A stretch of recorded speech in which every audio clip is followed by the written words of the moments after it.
The stories. This abandoned cabin is a warning trap in winter. The old cabin beside the county line looks empty from the road during storms. Yet a warm porch light appears. Drivers aim for it when whiteout wipes the world because a light means shelter, or at least a neighbor. Rhea Calder is 36 and works as a county snow operations supervisor, and she keeps a spiral notebook of storm anomalies. She shows up before dawn, checks blades and salt loads, and marks complaint calls with a thin blue pen. Her goal this morning is simple: get the ridge plowed before the school runs, then swing by a trouble spot. The spot is a bend near an abandoned mining cabin, where people keep calling for help when the sky goes white. The incident that changes her plan starts with two archived calls that ping the same mile marker and both mention the same porch light. The first caller said the light flicked on like someone waved them in, and then their SUV sank past the axle in drifted powder. The second caller said he saw reflective stakes like a private driveway, and he trusted the stakes and followed them in. Rhea drives out with a plow and a county ranger, and the wind pulls spindrift across the hood like milk. She idles beside the bend, then walks the last stretch on a packed lane that should not exist. The lane is narrow, precisely the width of a small plow, and the snow on its edges shows a scalloped bite that her crews do not leave. She studies the porch light, which is wired to a salvaged marine battery and a hockey puck-sized solar panel. The cabin window is boarded, yet bare footprints cross the porch, and the snow on the mat is tamped smooth with a boot heel. A battery radio inside clicks on and off on weather band, then goes silent like a timer has died. A tow truck appears before Rhea can call the last caller back, and the driver waves from a bright red cab. He introduces himself as Tully Grange, and he says he just happened to be nearby, which is unlikely on a weekday morning before the bus runs. He backs toward the trapped SUV with a practiced arc, then stops when Rhea holds up a hand. "This is county equipment," she says. And he shrugs, then says he can wait in the pullout. She notes the pullout was not there last week, because she passed here in a smaller storm and saw only brush and drift. The fresh gravel under his tires is a tan quartz blend not used by their supplier, which her crews call peach pit gravel because it stains gloves. Complication lands in small details that refuse to match, and details are the only honest witnesses in bad weather. The reflective stakes near the porch are county colors, yet the plastic sleeves are slightly glossy, which means hardware store knockoffs. The stake spacing mirrors a county driveway template, yet the end flare is reversed, which a training manual would not allow. She opens her spiral and writes the count of stakes and the order of colors, then photographs each with her phone. The ranger sets a trail camera on a fence post, angled at the bend, and another on the porch beam, both tagged with the hour and coordinates. Rhea pulls a corner of the mat and finds two zip ties and a clipped wire, both wet from this morning, not last week. Investigation moves step by step when the storm pauses and the phones ring less, so she visits a gas station near the turnoff. The clerk says a red tow truck fills up on calm days and buys coffee for anyone who mentions the cabin. A retired school bus driver named Lauren Ibarra stops for a paper, and he says he saw private plow tracks peel off before the storm, then vanish in wind. She requests dispatch logs for the past 3 winters and filters for that mile marker, then highlights clusters that pair with heavy snow. Callers mention the same porch light, the same reflective stakes, and the same quick tow arrival, which dispatch marks as helpful. She watches a dash cam clip from last month where the light clicks on as the hood swings left, then the video ends with a soft crunch. Archived calls from 2021 mention a ham radio voice that says shelter is nearby, and then silence like a squelch cut. A volunteer firefighter says in a witness statement that the cabin used to be a safety cache and now nobody claims ownership. A Forest Service mail thread she prints at the office says the cabin fell off the map after a boundary change in 2019. Rhea returns with 2 crew trucks and a trooper who knows every rancher along that ridge, and they wait for nightfall. A thin moon slides behind blown cloud, and the porch light pops alive at the first gust, soft and steady like a welcome sign. A compact pickup rolls up from the far side with its lights off, then a figure hops out and crouches at the porch corner. The ranger whispers that the figure holds a small remote, and the light changes from dim to bright after a thumb tap. Rhea steps forward and says, "Good evening," and the figure bolts toward the pickup, then slips where the packed lane meets churned gravel. The trooper covers the exit with his lights, and the pickup idles in a pool of steam, and the figure surrenders with hands up. They identify him as a subcontractor to Grange Recovery, and his jacket pockets hold a keychain remote and 2 spare batteries. Zip ties match the ones under the mat, and a roll of reflective tape matches the stakes, which are cut to driveway template lengths. He says he was only maintaining a safety light and keeping the lane open, which is not a service the county requested. Rhea stays methodical because motive hides under habit, not speeches that arrive too fast. She asks where the gravel came from, and he says a supplier in the valley, yet the receipts in his glove box show a hardware warehouse 2 counties south. She asks why the radio trips a loop on weatherband after the door opens, and he says it helps people feel calm. She compiles a timeline that starts with a bridge closure 3 winters ago, which pushed navigation apps toward this county road. Drivers used the cabin light as a wayfinder during whiteouts, while their maps insisted the bend belonged to a safe connector. The subcontractor and a partner groomed a false lane with a small plow, then dragged a lure line past the porch to a drift. Vehicles followed the stakes and the shine, then sank where the wind always filled the cut, and then a tow contract appeared fast. The subcontractor had a scanner tuned for dispatch, and he shadowed snow squalls, then nudged the light when a hood turned. The porch light served as both promise and bait, a warning tone that pretended to help while herding people toward trouble. The twist clicks when Rhea notices something everyone else ignored, because details are stubborn and patient when money moves. The stakes used county colors, yet the white stripe appears cream at dusk, which happens when old tape yellows in cold. The county only switched to that tape after a backorder last spring, yet the stakes showed last winter, which means someone copied and refreshed. She pulls a photo from the first cluster of calls and zooms on a stake that leans at a slant near a spruce. A boot print sits at the base with a split heel pattern, and the subcontractor wears the same make, which the trooper confirms. The peach pit gravel under the pullout matches bags stacked in the pickup bed, stamped with a store brand not used locally. They bring in Tully Grange on a quiet afternoon, and he arrives calm, carrying a thermos with a sticker from a drag racing track. He says he never told anyone to follow that light, and he is right in the narrow way salesmen are right. He made sure the light stayed visible from the highway, and he made sure the false lane looked exactly like a private driveway. Rhea uses her spiral notes and dispatch timestamps and the dashcam clip to assemble a proof that a prosecutor can lift. The proof is plain. The lane grooming aligns with tow arrivals, and the light remote explains the synchronized porch glow. The radio loop satisfies a claim of safety service, yet the loop trips only when a door opens after a driver commits. Witnesses give short statements. A school custodian says he saw stakes in a truck behind the parts store, and a rancher remembers a trailer loaded with gravel. A hardware buyer confirms past orders of reflective sleeves and tape and county patterns, then prints invoices with dates that match storm weeks. The trail camera video shows the subcontractor stepping off distances with a tape measure, then pressing reflectors into drifted banks.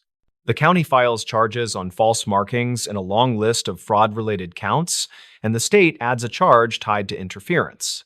Rhea builds a corrective plan with simple steps: remove the stakes, angle the porch light away from the bend, and post clear closure boards. She requests new advance signs that warn of no outlet during storms, and the road team builds a berm past the bend. In spring, she visits the cabin in daylight when the stream runs high and the spruce throws a clean shadow. The boards are still up, and the marine battery sits in a crate with a tag that says evidence in blocky marker. She writes a last page in the spiral: cabin neutralized, tow arrivals normal, and local drivers back to watching the sky instead of a lure. She keeps the dashcam clip on her work desktop as a reminder of how easily stressed people choose the first light they see. She writes a line on a training slide: never chase glow in a whiteout, choose distance markers and windbreaks and patience. She speaks at a town meeting using plain words, then thanks the bus drivers and the ranch hands who notice small things that save bigger things. According to a statement filed later, the subcontractor said he borrowed the idea from a forum where recovery outfits shared winter tips. The forum is archived now, and the thread title mentions hazard magnets, which makes her jaw tighten in a quiet office. She forwards the archive to a state liaison, then shuts her laptop and listens to the heater tick inside the shop. 2 winters later, a driver who once followed the light sends the department a short letter with a photo of the bend in Sunday. The letter says, "Thank you for fixing the trap, and thank you for posting signs that speak like a human, not a brochure." Rhea pins the photo on the bulletin board and draws a small check beside the mile marker on a laminated map. The cabin still stands, where the wind stacks powder against the wall and a jay hops along the porch rail after a thaw. People talk about that porch like a lucky star in a bad stretch. Yet the real luck was a person with a notebook. A false beacon is a cruel thing in winter, and the fix was not a heroic beatdown, only careful eyes and a stop. She drives past when each first snow begins, then checks the berm and the markers and the culvert past the spruce. The road hums under studded tires, and the bend looks like any other bend in a county full of the same bends. She knows a trap can wear a smile and a soft bulb, and a warning means nothing unless it points away from harm. The old cabin still looks empty if you do not look close, and light can lie when money needs help. Rhea prefers the dull honesty of a reflector that never blinks, and a berm that refuses to pretend it is a road. She closes her spiral at the end of each shift and treats winter like a puzzle that pays back the patient mind. The stories. This highway turnout kept a missing trucker's toll receipt. The turnout sits between scrub pines and a windblown ditch, and it held a toll receipt longer than anyone realized. The receipt came from a night when a driver stopped for 6 quiet minutes, then disappeared beyond the concrete barriers. Dorian Hale worked highway maintenance for the county, age 37, and he took pride in simple, measurable things. His Thursday assignment was routine line checks, with a side errand to clear debris from an overflow grate near the eastbound turnout. The morning felt ordinary as he idled the orange pickup, sipped gas station coffee, and clipped a laminated checklist to his clipboard. He pulled on gloves, set cones, then walked the shoulder counting reflective posts, and he hummed a tune he could not place. At the turnout, he knelt by the grated culvert, where stray plastic and crushed cans made a soggy stripe against rusted mesh. A folded paper showed only a blue stripe and a timestamp smudged by rain. The paper was stiff, thin, and heat-printed, the kind used at toll plazas that still handed cash change. He eased it open with a screwdriver tip, read a plaza name he recognized, and traced a time almost exactly 2 years back. The fare matched a commercial axle count, and a faint pen mark read Brandt in shaky block letters. Dorian knew the surname because his father still kept a clipped article about a driver named Silas Brandt. The story said a veteran hauler left a warehouse near midnight, then failed to deliver a load of drywall and never returned calls. Investigators canvassed truck stops, pulled camera footage, and searched an exit ramp pond where a guardrail once stood bent. The county replaced that rail within a week, and Dorian helped pour the new anchors under a bitter early spring sky. He remembered the way troopers scanned the water with side-scan gear, and he remembered a family photo taped to a utility pole. The picture showed a smiling man with deep crow feet lines, wearing a ball cap shaped by years of Sunday. He set the receipt on the warm truck hood, and he felt a nervous pull he did not want to ignore. He radioed dispatch for a non-emergency inquiry, explained he found what looked like a toll slip, and requested guidance from the patrol office. The operator took his badge number, logged the time, and said an investigator would call once she could review the old case file. The call came after lunch from an investigator named Fenna Ortiz, who spoke carefully but asked direct questions. She confirmed the surname matched the missing driver, and she asked Dorian to secure the paper in a clean envelope. She told him to keep working as usual because she needed to check archived calls and bridge camera timestamps before driving out. He locked the receipt in a plastic map pouch, finished the great work, then walked the turnout with a slower, sharper eye. The asphalt showed faint striations where heavy rigs often idled, and a single bolt head gleamed bright against dull gravel. A cracked mirror shard lay half buried near the weeds, reflecting a tuft of cloud that moved like something alive. He logged the shard as debris, snapped a photo with a timestamp, and saved it among his maintenance images from earlier weeks. The images, he realized, showed the same corner of concrete week after week, and the corner looked slightly cleaner today. That thought returned him to the culvert, where the receipt had been wedged behind a lip most drivers never noticed. The patrol cruiser pulled up near too, and Investigator Ortiz stepped out carrying a clipboard and a small camera. She was mid-40s, concise, and she asked for the sequence from his arrival to the moment he opened the folded paper. He described the gloves, the screwdriver tip, the awkward angle at the grate, and the exact place where the paper caught. She photographed the culvert, the hood of his truck, and his gloves, then placed the receipt in a fresh evidence sleeve. She asked whether he had heard of any scavengers or roadside sellers who might pick through turnouts in quiet hours. He shook his head and mentioned night fishermen at the quarry road and a retired lineman who walked his dog near dawn.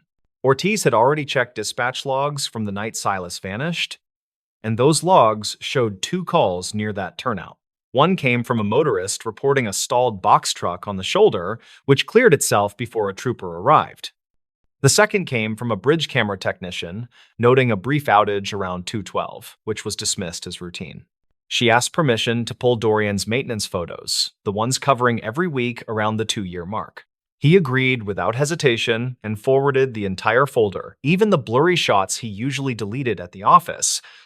Ortiz scrolled methodically, then paused on an image taken exactly 3 days after the reported outage at the bridge camera. The photo showed the same culvert, same weed line, and a crumpled label half hidden under wet pine needles. Ortiz zoomed until the pixels blurred, then noted a fragment that looked like the corner of a toll slip. She compared that week to the next, where the culvert looked cleaner, then to the next, where more wind-blown trash filled the grid again. Dorian pointed toward the bright bolt he noticed earlier, which did not appear in his older photos at all. Ortiz crouched and confirmed the bolt was new stainless, fixed through a small angle bracket that sat flush to the curb.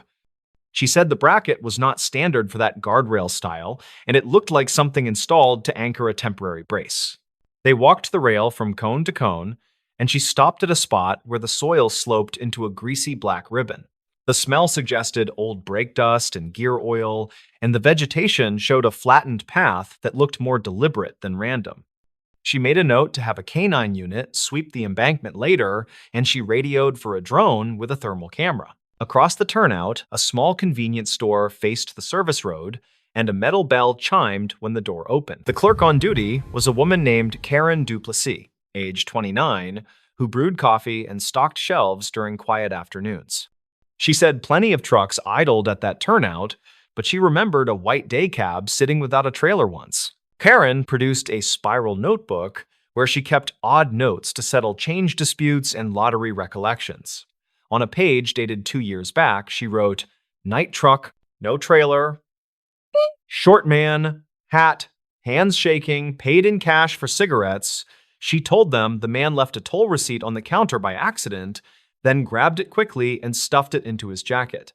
Ortiz photographed the notebook and asked about timing, and Karen said she wrote the note after midnight while the bell still echoed. She admitted she might be off by 20 minutes, but she remembered the man said something that felt like a warning. He said the word toll like it mattered. Then he asked if anyone was working late at the bridge control shed. The bridge control shed sat above the river, spanned 3 miles east, where cameras watched traffic and signboards scrolled travel times. Ortiz called a former technician named Orville Pacheco, age 62, who kept his own notes in a faded green ledger. He said he logged an unexpected visit that same night. When a man in a reflective vest asked for camera reset access, Orville said the visitor showed a badge sleeve without a badge, which made him cautious, and he refused to grant access. He called the after-hours line to report a vendor mismatch, and the line recorded his message with the time he spoke. The line, according to archived records, Ortiz had already pulled, captured footsteps, a door open sound, and muffled traffic noise. They returned to the turnout while the drone lifted into a steady grid pattern, and Ortiz asked Dorian for his honest read. He believed the receipt had stayed near that lip for months, then shifted forward during a recent heavy storm last spring. The spidering of dirt on the paper edges matched the way silt moves when culverts push water hard toward daylight. The drone operator flagged a heat anomaly under the slope where the grease ribbon angled into brush and sage.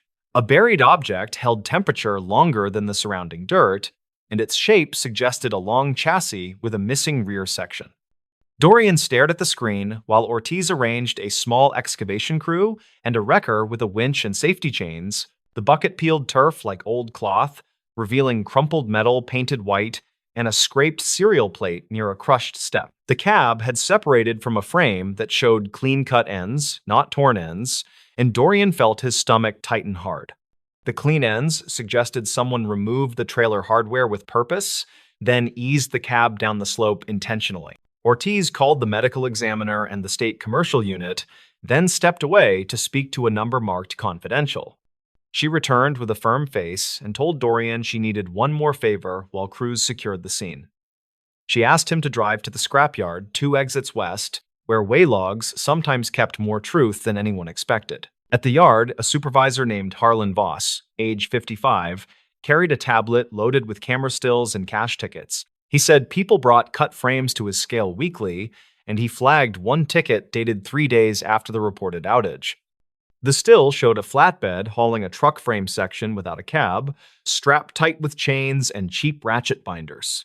The driver wore a reflective vest, a hat pulled low, and gloves that looked new, and his hands seemed unsteady at the counter. Harlan remembered the hands because the driver dropped a toll receipt while counting bills, then apologized like he was late for something else. The camera caught the corner of the paper, and the blue stripe matched the one on Dorian's find. Ortiz requested the original video and the ticket, then compared plate numbers with the state registry and commercial inspections. The plate belonged to a hauler who reported his flatbed stolen for one night, then found it returned with fresh chain marks.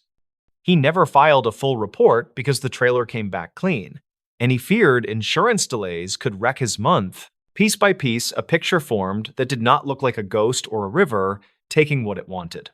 A driver left a warehouse near midnight, stopped at the turnout, and met someone who needed the cab but not the frame. The someone posed as a camera contractor, killed a low-priority feed, then arranged to hide a cab where eyes rarely linger long. The twist came from a small sticker inside the cab roof, which a trooper peeled away from dust with a gentle thumb. It showed a fleet service company that kept neat records, including oil changes, mileage notes, and a knack for precise dates. Their files showed work performed 2 weeks before the disappearance, and the mechanic wrote a side note about a key copy. The mechanic wrote that a third key was requested by a man who said he was the night dispatcher, and he paid in cash. The mechanic thought nothing of it until Ortiz called. Then he remembered the man never signed the usual authorization line.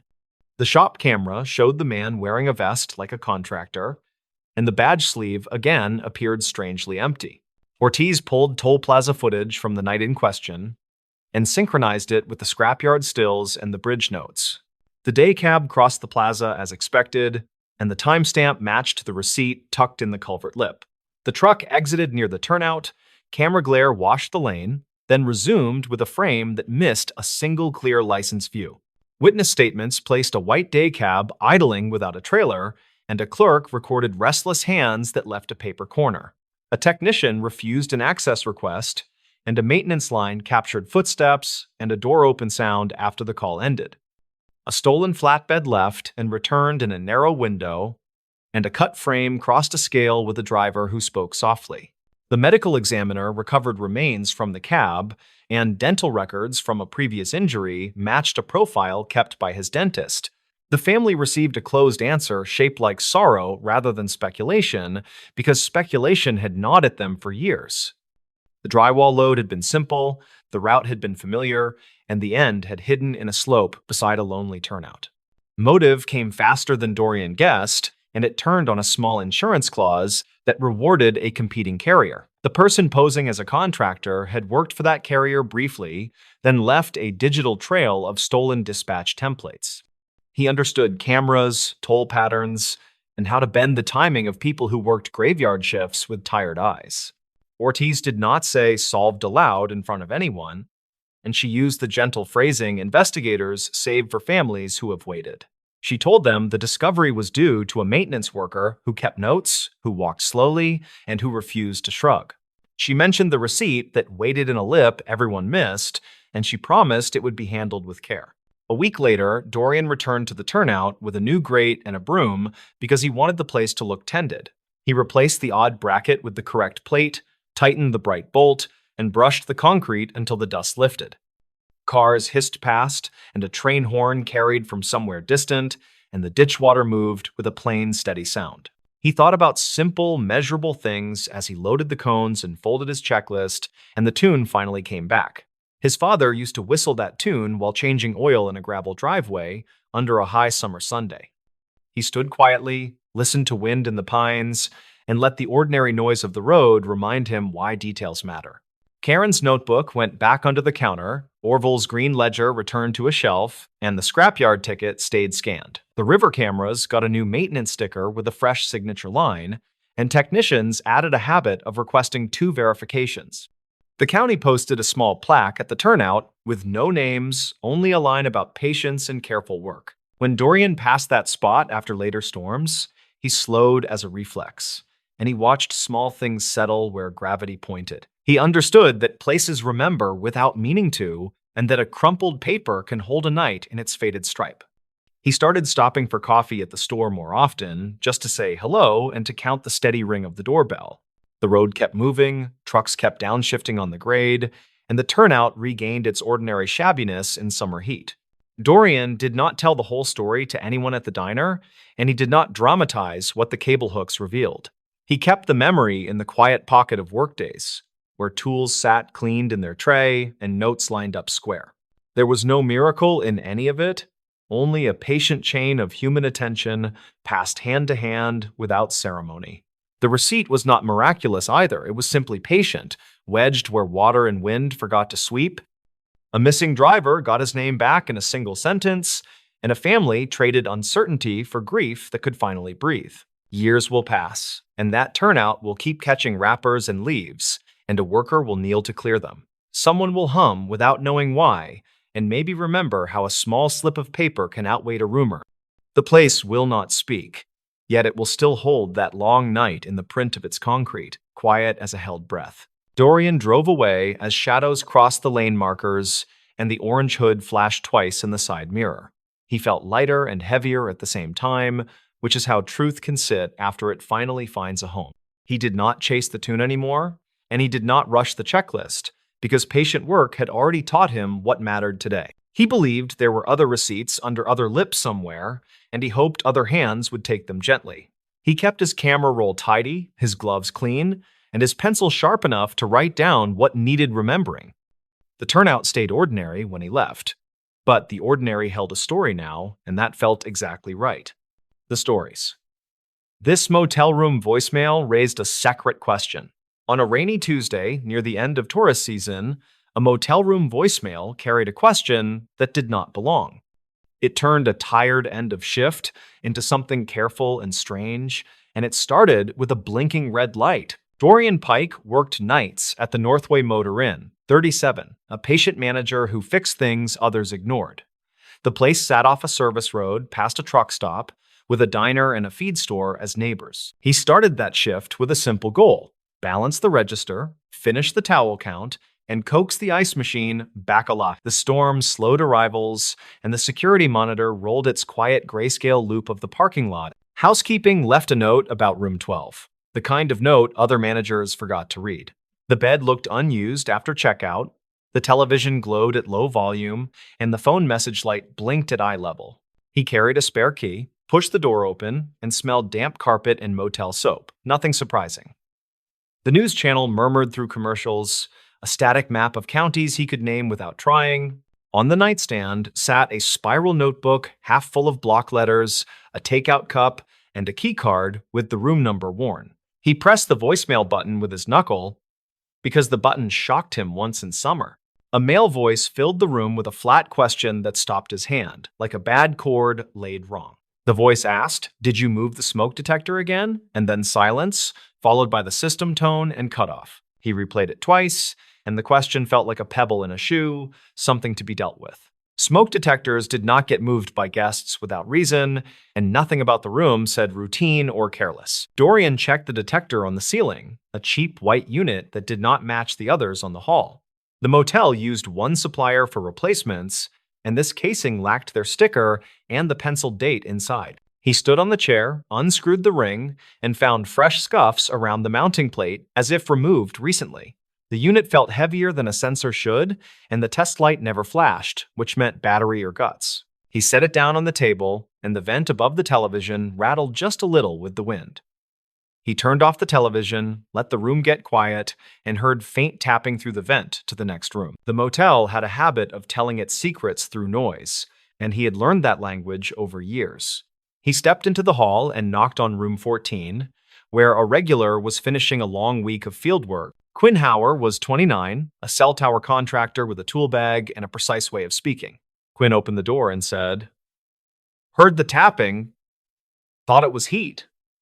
But it kept hitching, like somebody counting seconds." Dorian nodded, thanked him, and walked back to room 12 with the detector in his hands and a growing list. He checked the guest ledger for that room, found the name Shane Bennett written in rough ballpoint yesterday afternoon. The rate was paid in cash with a $20 deposit, and there was a note about requesting a high floor. The motel only had 2 floors, which made the request sound like reflex, not preference, and it bothered him. He logged into the creaking PBX console behind the office door, a beige box that stored more than it admitted. The system kept message times, not caller numbers, but it stored archived call counts and extension traces within limits. The voice message timestamp put the call at 4:21 this morning when he had been home asleep. The system marked it as external to the motel, but without a number, which meant blocked or masked through a service. He played the message once more through the PBX speaker, and this time he listened past the words to the air. There was a faint horn in the background, not a car, something long and low that cut through the compressor hum. The town had 2 train crossings, one near the elevator factory, the other near the river access by Mill Road. The factory horn sounded higher by habit, and the river crossing had a long, lonely tone that travelers remembered.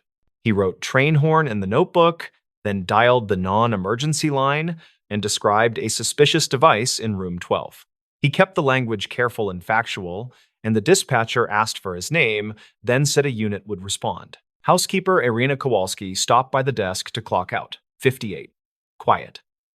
A 10-year veteran of the place. She saw the detector on the counter and said she smelled glue when she changed linens, thought it came from that. He asked if she saw anyone in room 12 after checkout, and she said only a woman with a baseball cap.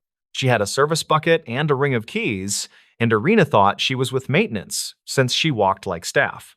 There were 2 maintenance guys by payroll. Neither wore caps, and neither worked Tuesdays after 3 in the afternoon.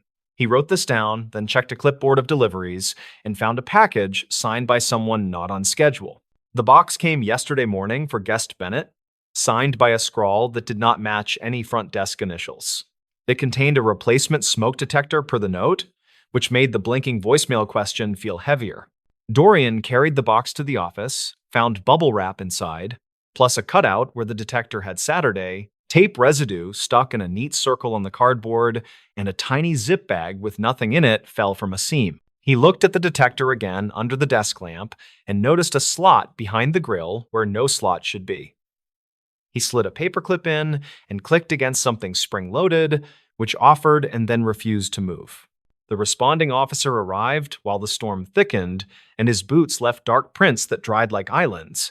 He introduced himself as Deputy Holloway, 40, calm voice, and asked for the room key, the voicemail, and the timeline. Dorian played the message for him on the office speaker, and the train horn showed itself again under the words. Holloway wrote it down, then called in the serial from the detector, and the brand came back to a discount dropshipper. They walked to room 12 with the box, and Holloway took photos with a little camera that hated the low light. He gave Dorian latex gloves from his pocket, then pointed at the slot and said he would rather not break it. Dorian tried the paperclip again, this time with a little twist and a push, and the plate popped forward an inch. Inside sat something that was not a sensor, a puck with a lens barely visible, and a microcard at the edge. He did not pull it, he did not touch the lens, he just looked at Holloway, whose jaw tightened for 3 beats.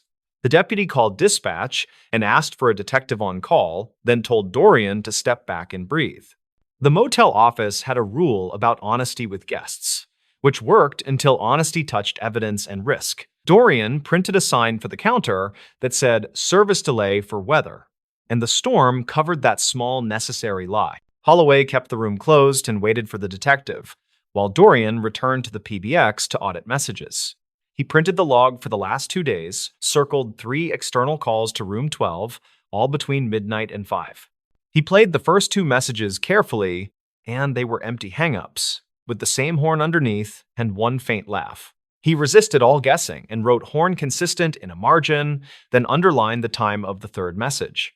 He checked the security drive for the hallway, and the camera caught only the tops of heads and a bit of shoulder. At 3:12 this morning, a person in a cap walked by with a tote, turned left, and vanished from frame. Dorian paused on the frame and noted the sleeve stripes, a set of 2 pale bands near the wrist. Irena had seen a cap on the woman, and the frame showed hair tucked tight, with a loose strand at the neck. Detective Renner arrived with a kit and a steady patience, a mid-40s investigator who disliked motel carpet. She listened to the voicemail twice, glanced at the detector, and asked Dorian to walk her through intake and checkout. He explained the cash payment, the request for a high floor, and the delivery for a detector that should not change. She wrote as he talked, asked about prior incidents, and he mentioned 2 privacy complaints from summer travelers. Those complaints stopped after he replaced room units from the same run, and he had kept the receipts and dates. He pulled copies from the accordion file, and she photographed them, then asked whether any rooms shared vent passageways. He described the vent layout: straight shaft between rooms in pairs, with thin walls that carried sound farther than comfort. Renner nodded and walked to room 14, asked Quinn to step into the hall, and confirmed the tapping report. Quinn described the pace like a metronome, not random: 2 taps, then a short pause, repeated until the thunder started. Renner wrote it down, and Dorian drew the pattern in a margin, then realized something he had missed earlier today. The television in room 12 was on the news channel at low volume, which travelers often used as a decoy. Some people left it on to pretend someone was inside, which meant the room might have been staged after a quick exit. Renner opened the detector with gloves and eased the card into a tiny envelope, then sealed it with her initials.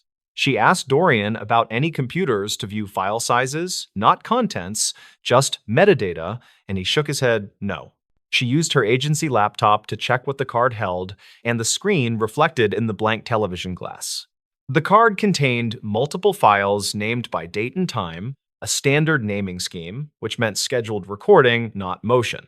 Renner closed the laptop without opening anything and said the specifics would wait for a warrant and a lab.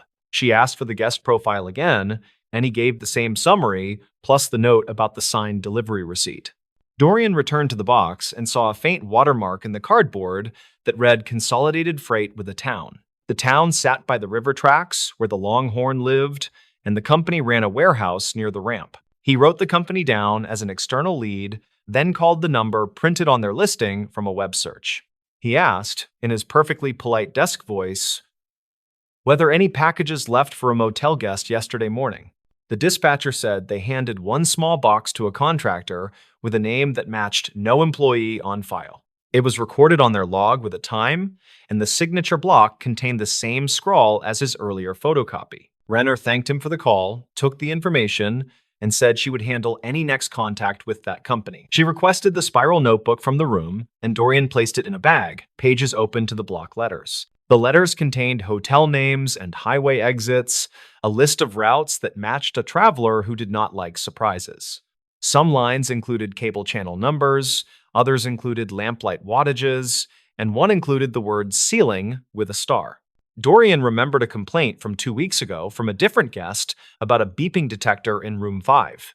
He checked his maintenance log and found he replaced that unit on a Wednesday after a short argument about deposit charges. He fetched the old detector from the storage shelf, where broken things went to wait for disposal, and compared its weight. The broken one felt light as expected, and the one from room 12 felt like 2 of them taped together. He unscrewed the broken one and found no strange slot, only dust, a dead battery, and the usual brittle plastic. Renner watched from the doorway and nodded, then answered her phone, and her yes sounded like cautious confirmation. The non-emergency dispatcher had pulled 2 archived calls from the spring that sounded similar, not identical, but close. Each referenced a detector, each asked whether it had been moved, and both targeted rooms paid in cash and late. Renner asked Dorian to print any copies of photo identification kept on file, and he showed the log policy instead. The inn did not photocopy identification unless the card used for payment had a name mismatch or a mismatch with booking. He looked at the lobby camera track for the check-in, and the frame showed a jacket with sleeve stripes again. The face never lifted to the lens, and the cap brim hid most features, but the build matched the hallway pass. The storm eased into a steady pour, the kind that makes a street look polished, and the motel sign clicked. Renner gave Dorian a statement form and asked him to write what he did and why, as precisely as possible. He wrote that a voicemail raised a secret question about a smoke detector, which is not a thing guests ask. He wrote that the detector was wrong for the room, that its weight felt off, and that a slot existed. He wrote that a horn in the background suggested a location near the river tracks and that a freight watermark helped. He wrote that a woman with a cap carried a tote down the hall, and that tapping came through the vent. Renner finished securing the room and returned the hallway to regular use, with a note to keep room 12 closed. She told Dorian that similar devices had surfaced in short-term rentals nearby, and that his details tightened the pattern. She thanked Irena and Quinn for their help, then left with Holloway and the sealed card and the odd detector. Dorian stood in the quiet office and watched the parking lot glow under a light that had survived 4 storms this month. He made copies of everything for the file, then sat with the register and finished what he started hours earlier. The ice machine hummed to life with a stubborn cough, which felt like a small mercy after the nervous work. 2 days later, Renner called to say the voicemail mattered more than he realized because of the horn and the freight. The freight record placed a contractor truck at the warehouse near the river during the call window before dawn. She said the case would likely spread across jurisdictions and that his notes already sat in a shared folder. She did not share more, and he did not ask, because he understood the slow way these things must move to hold. Quinn checked out with a handshake and a tight thanks, and Irena started a new hallway routine that included ceiling checks. The motel added a policy line about devices, not because it fixed the world, but because it set a tone. On the next Tuesday, the phone light blinked again in a different room, and Dorian felt a breath catch. He pressed the button and heard a normal message from a family asking for extra towels, and he laughed because relief deserves sound. He still thought about the spiral notebook, about the starred word ceiling, and about the staged television glow. He thought about the simple question that did not belong, and how such questions sometimes open doors no one planned. Travelers came and went, the storm season thinned, and the parking lot felt like a stage that forgot its lines. Dorian kept the office tidy and the camera lenses clean, and he learned to trust the hairs rising on his arm. The stories. Paramedic who returned a ring to the ranger station. He found the ring beneath a bench outside the ranger station after a thunderstorm cleared and left everything smelling like pennies. The inscription was shallow from wear, yet legible enough to stop him cold before he tossed it in Lost and Found. His name was Daryl Keene, 32, paramedic on the rural night unit that parked near the station between calls. He had clocked out late and planned to drive home for eggs and sleep, nothing heavier than traffic and weather. The ring was small, silver, scuffed, with 4 letters etched inside that did not match any brand he recognized. He wiped it on his shirt, felt ridiculous superstition prickle his neck, then reminded himself that metal was just metal. He walked into the station lobby where the maps curled at the edges and flyers begged hikers to sign trail registers. The clerk on duty that morning was a seasonal hire named Isabel Rusk, 26, wildlife biology graduate and coffee loyalist. She wrote the ring in the inventory ledger, asked his phone number for a courtesy call, and slid it into a tray. Dario left a note by instinct, a paramedic habit, logging time and location and weather in case someone asked later. Out in the parking lot, he replayed last night, which featured a stranded camper with mild hypothermia and a false alarm. He could not shake the ring, which was strange, because he usually forgot objects once they were filed and numbered. On his day off, he cut through town for groceries and noticed a poster at the laundromat that mentioned a missing ring. The page was sun-warped and stapled crooked, with a photocopied hand and the same 4 letters circled in black pen. The contact tear slip was gone, but a name remained that matched an old ranger call sign he knew from dispatch. He remembered hearing it during training, tucked into an anecdote about a search several winters before he joined the unit. Back at his apartment, he opened a plastic tote where he kept spiral notebooks filled with patient notes and road observations. He used them to steady his head when night shifts stacked up and details blurred into one long siren-haunted ribbon. He flipped through a winter notebook and found an entry about a storm closure at the North Ridge trailhead near mile marker. There was a scribble about a reported vehicle in the lot after midnight and a reference to archived calls marked cold case. The four letters matched the poster and the notebook, and his stomach tightened like he had stepped into empty air unexpectedly. He told himself it was coincidence. Then he looked again at the handwriting and knew he would not sleep without checking. He drove to the station and asked for Isabel, who had just come off trail crew support and smelled faintly like pine cleaner. She retrieved the tray, confirmed the ledger entry, and admitted that the ring already drew a call from a withheld number. The caller reportedly asked whether the inscription was intact, then hung up when she offered the standard lost property procedure.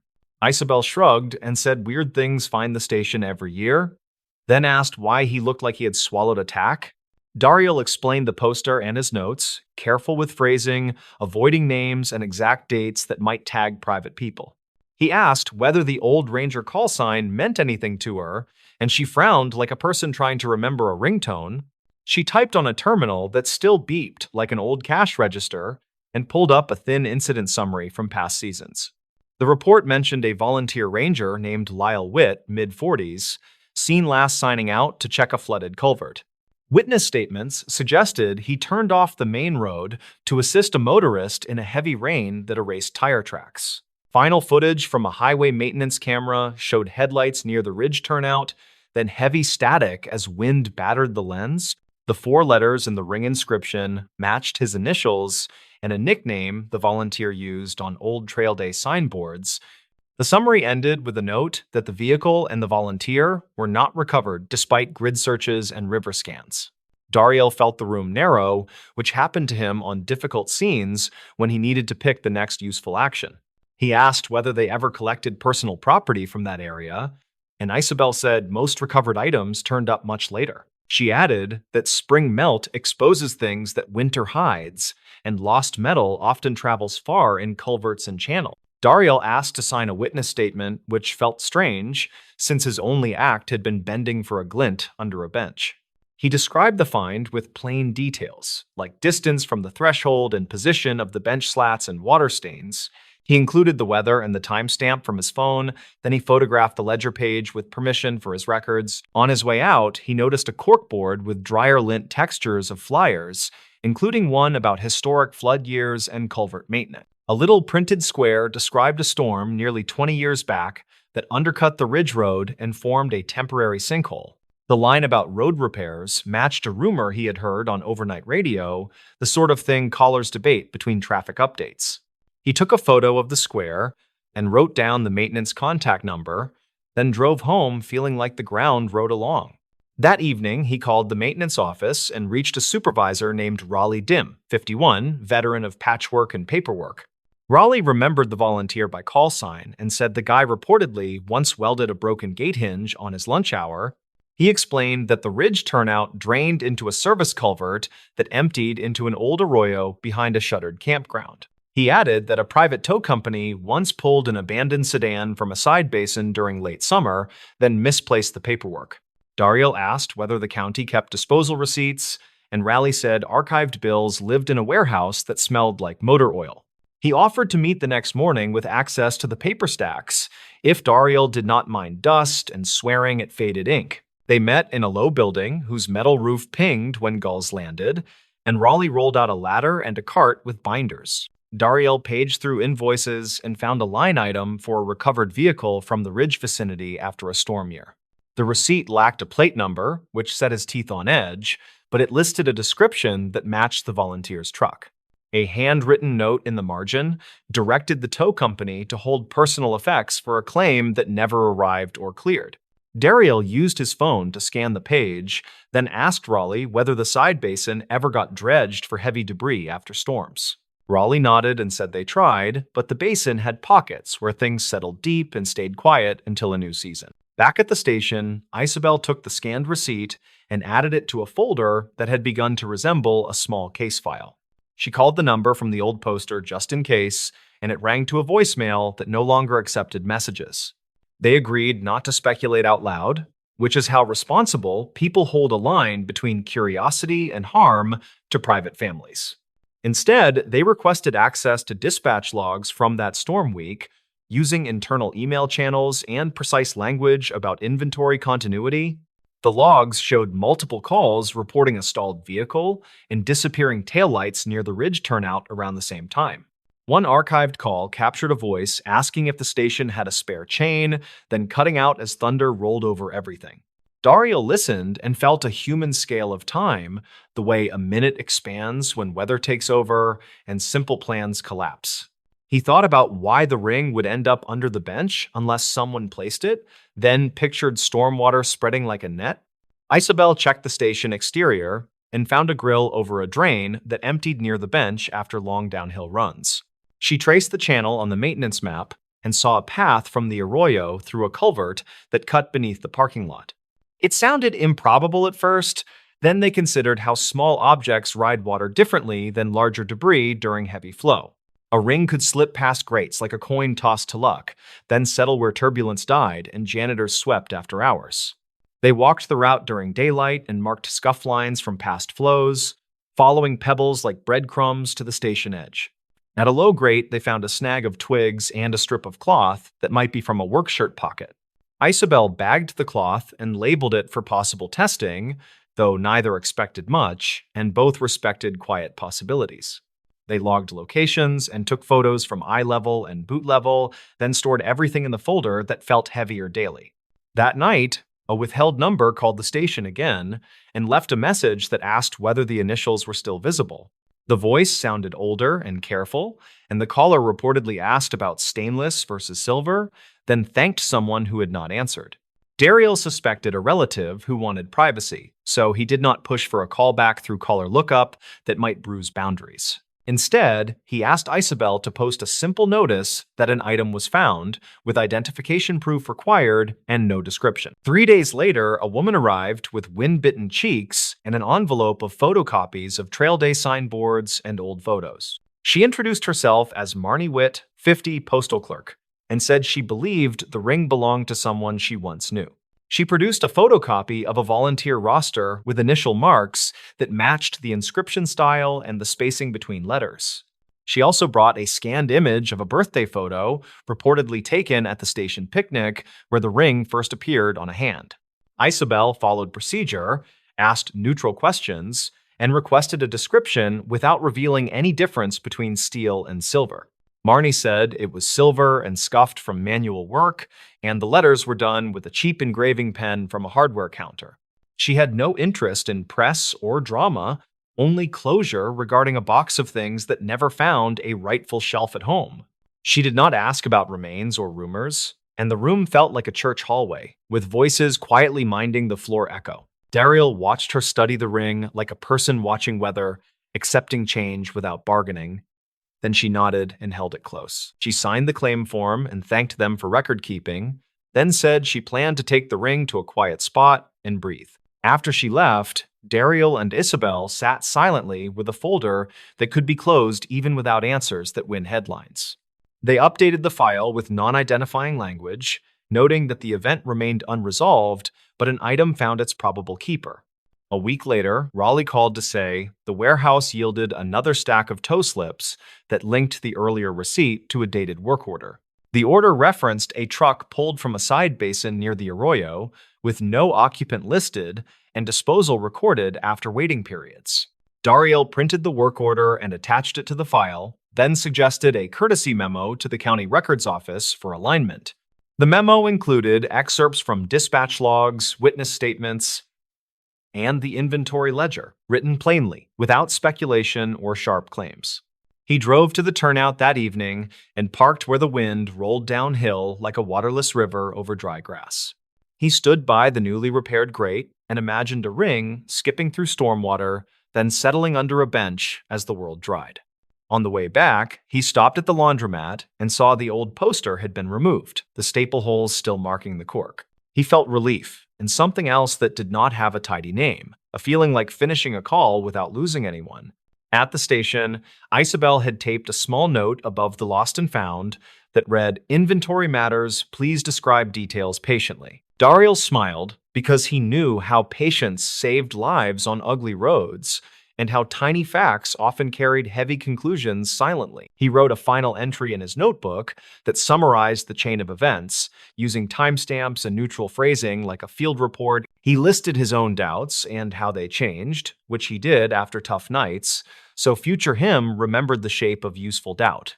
He drove home and fried eggs and left the radio off, letting the quiet fill in around the edges of the long day. In the morning, he returned to duty and checked his ambulance kit twice, then a third time, because routine confidence keeps hands steady. News never broke big from the ridge, and that felt right, because families deserve weathered truths without strangers guessing for sport. The station kept the folder in a locked cabinet with a slip that directed any future inquiry to records with gentle formality. When Dario parked near the bench again, he looked at the drain and thanked the design that nudged a small thing into daylight. He also thanked the habit of writing things down, because memory can bend when nights are long and calls stack like restless waves. He knew the ring did not fix the story, yet it tightened the edges enough to hold, like stitching on a torn sleeve. He decided that returning it mattered regardless of headlines, because care can look like a metal circle resting in a palm. Later, a storm rolled across the hills and the station roof hammered, but the grate held and the lot drained without drama. Daryl watched the water pass the bench and felt steadier than the week before, which is a kind of quiet rescue in itself. He thought about that last highway camera clip that cut out as wind rose, and he hoped the driver knew someone kept looking. He believed that simple custody of small objects carried weight, and he promised himself to keep taking notes when the world blurred. The next week, a handwritten thank you arrived with no return address, just a single sentence about holding grief like a stone. Isabel logged the letter, then placed it in the file where it settled beside receipts and call logs and dry photographs. They closed the cabinet gently, like leaving a campsite clean, and the station returned to business with maps and radios humming. Daryl stepped outside, breathed air that smelled like wet bark, and felt awake enough to meet the next ordinary emergency.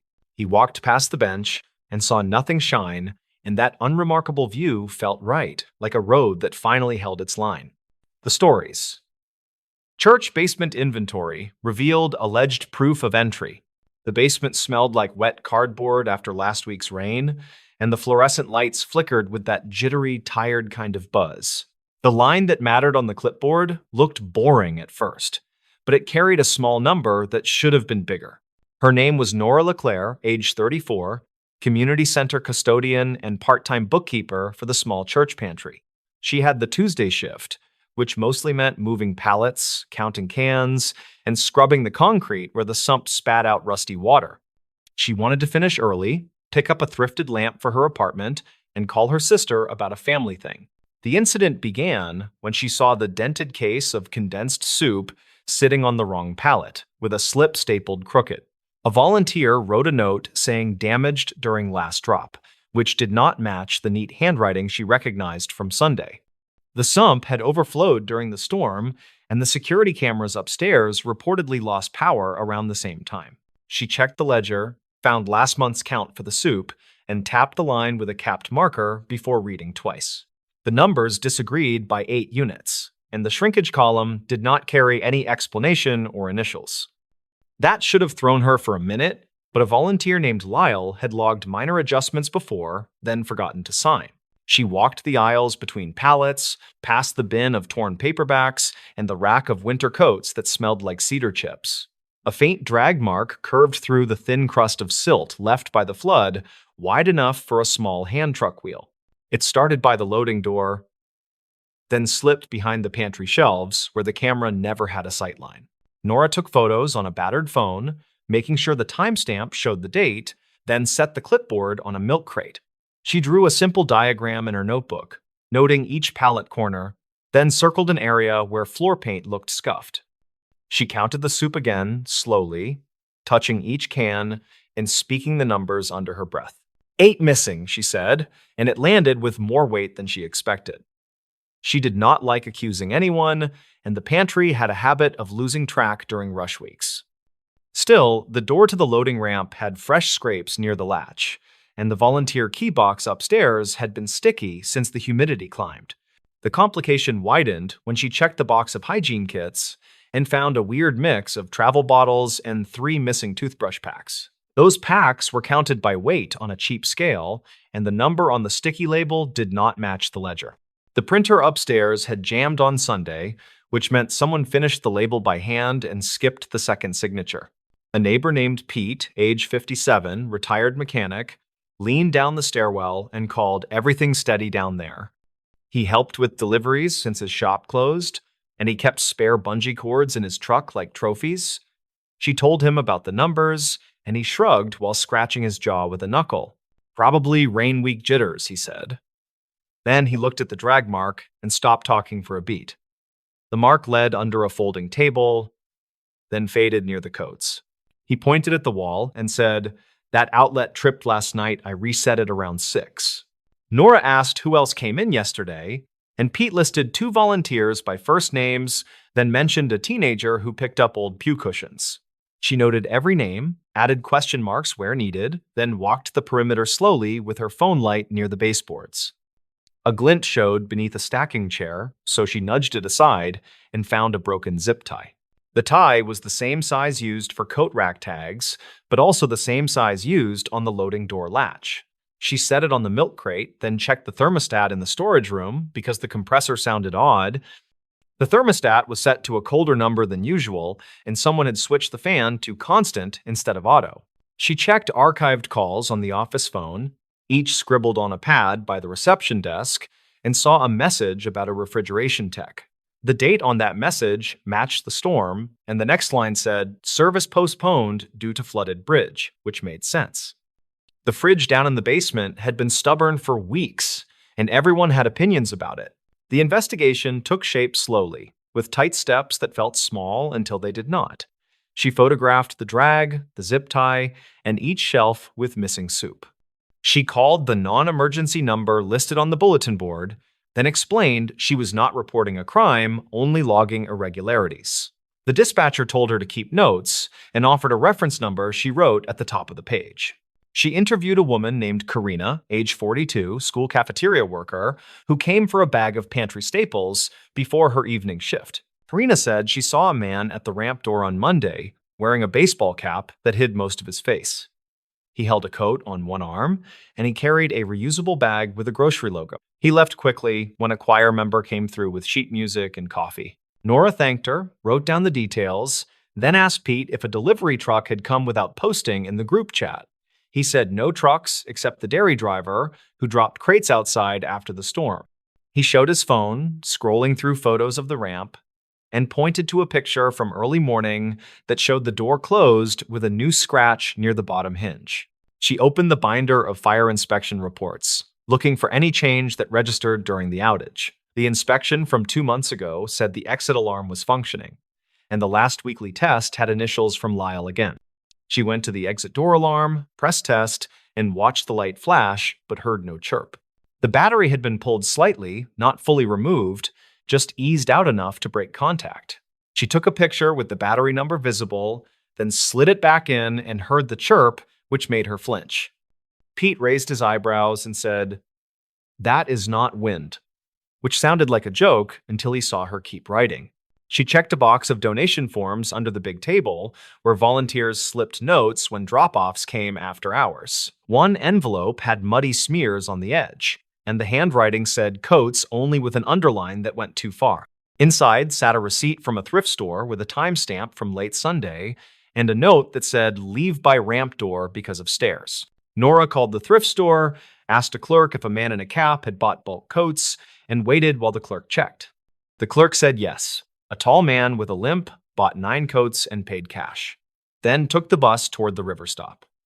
Nora wrote that quickly, added the time, and drew a tiny bus icon without thinking. She opened the old laptop in the office and loaded the final footage saved before the outage, which barely showed the stair-top landing.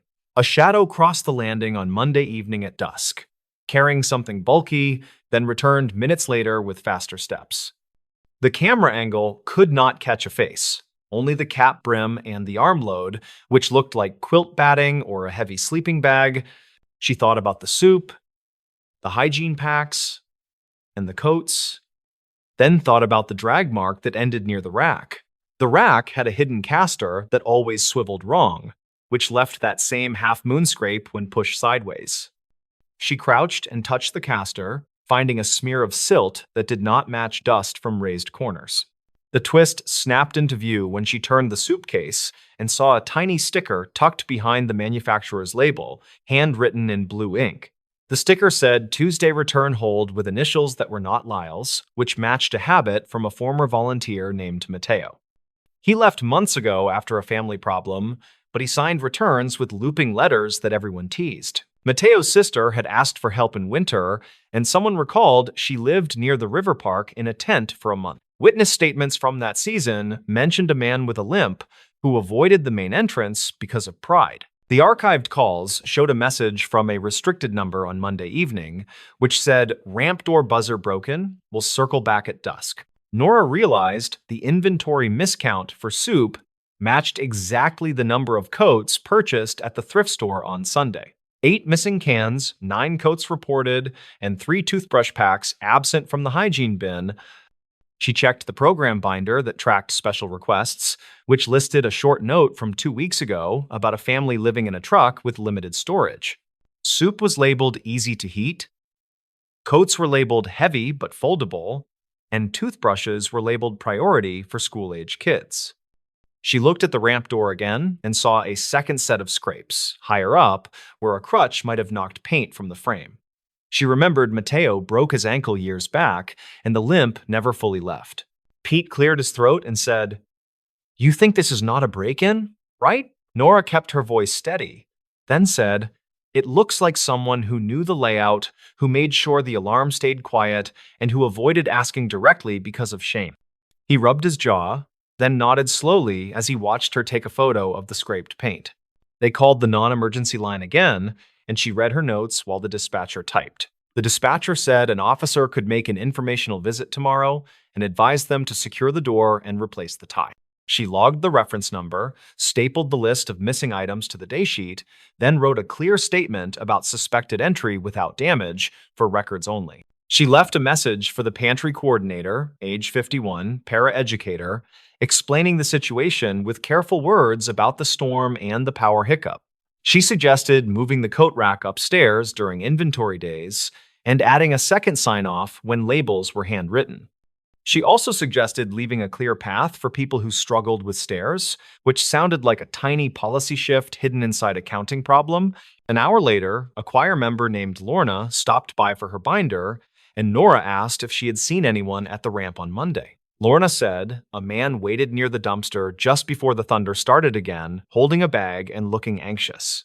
She brought him into the vestibule briefly, offered water, and pointed him toward the office for assistance, but he left before she finished tuning the piano. Nora thanked her, logged the time, then matched it with the shadow on the final footage that crossed the landing at dusk.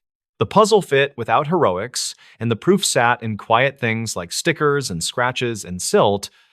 The pantry had not been ransacked, only visited by someone who treated the space like an old workplace where he still belonged a little. She printed a fresh sign for the ramp that said "Ring bell twice for assistance," then taped it high where bus riders would see it. She taped another sign next to the loading latch that reminded volunteers to check the exit alarm light before locking. Pete found a spare battery for the alarm in a drawer and switched it while whistling a few off-key notes. Before leaving, she took one last slow walk with the clipboard, checking counts, finding that the numbers now made a practical sort of sense. The soup miscount lined up with the return sticker, the drag mark matched the broken caster, and the exit alarm explained the quiet door. The proof of entry was not dramatic, yet it was enough to tell a story that accounted for every small change. The next afternoon, the coordinator called back after speaking with a patrol officer who agreed to mark the report as information only. The officer reportedly checked dispatch logs from the storm night and confirmed multiple power blips across the block, which could explain the camera outage without conspiracy.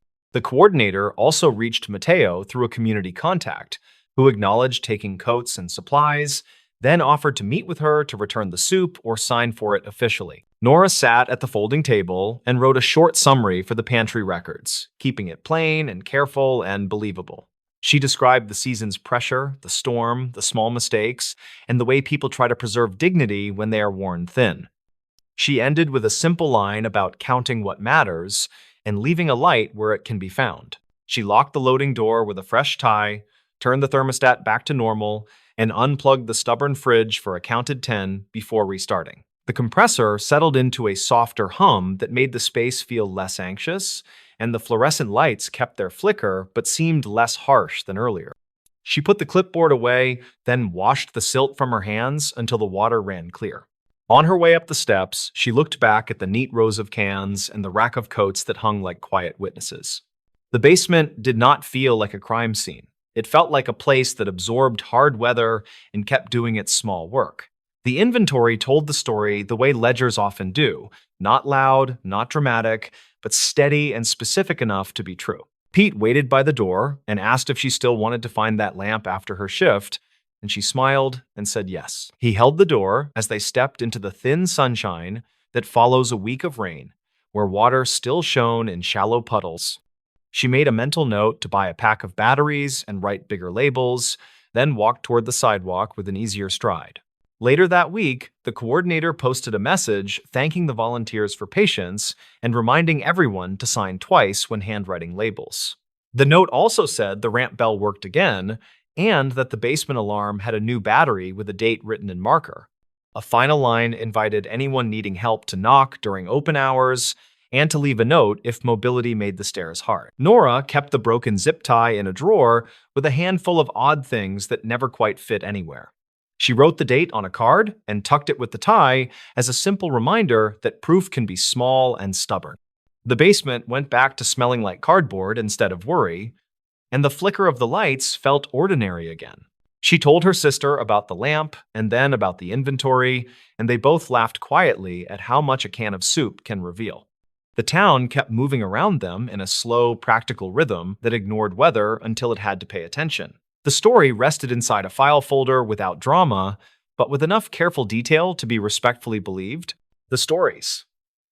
Why the bridge cameras failed during the final crossing. The countdown to the final crossing had been promoted for weeks, and the city promised a clean archived stream. The bridge cameras blinked to black when the convoy rolled, and people kept asking why the goodbye moment vanished. Kira Mendez was 32, and she worked as a municipal traffic systems technician for a mid-river city. Her plan that night was simple, and it involved checking status lights and saving a complete recording of the closure. The steel truss bridge was due for retrofit at midnight, and the transportation office wanted a neat farewell video.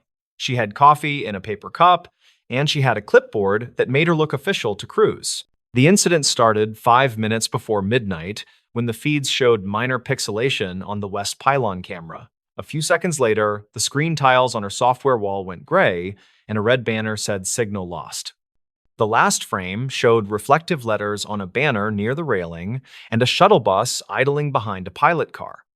The convoy began its slow roll toward the county line, and the control room got very quiet. Kira listened to the archived radio channel, and she heard the bridge supervisor saying to hold speed at 15. A dispatcher replied that news crews were filming from the Riverwalk, and the supervisor said that everyone needed to stay behind the cone. Then the audio captured a short, static burst, and another voice asked if the city still had their picture.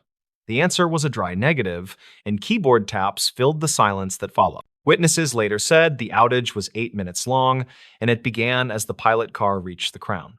A retired custodian named Gideon Pruitt told a reporter that he saw a cabinet in the median flicker.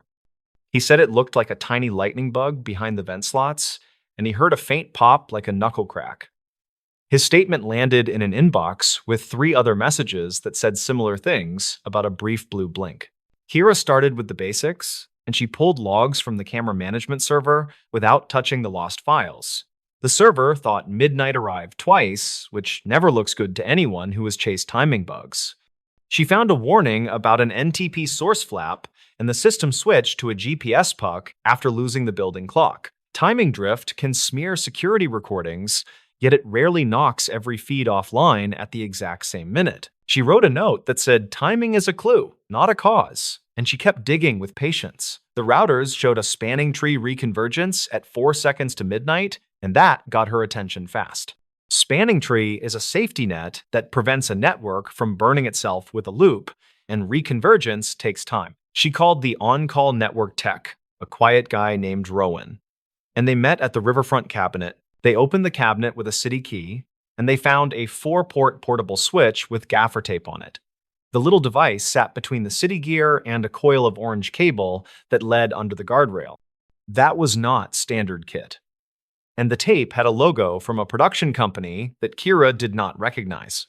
She photographed the layout, and she unplugged nothing until she finished a full set of angles for the file. Rowan traced the orange cable to a tent where a drone crew had packed cases, and the crew had already left. A security guard named Pavel Rios remembered a friendly woman in a blue jacket asking for power earlier that evening. Pavel said the team wanted to pull a clean feed for a big screen on the Riverwalk, and he pointed to a scuffed outlet strip. His witness statement sounded careful, and he signed the page with a slow, blocky hand. Kira compared the cabinet photos to her notes, and she noticed a second cable on a different VLAN. Someone had bridged the camera network to an admin line, which would let frames fly in circles until the tree shut ports. The timeline fit the gray tiles, and the 8-minute blackout matched the reconvergence delay for a loop across 2 closets. She still needed a trigger for the exact moment, and she did not like guessing when the city would ask for answers. She pulled dispatch logs for the Riverwalk power requests, and she listened to the whole night at double speed. A call at 11:59 reported a countdown clock failing near the viewing area, and a worker asked for a different outlet. Another call at the same minute said a heater had kicked on inside the west cabinet despite a warm night.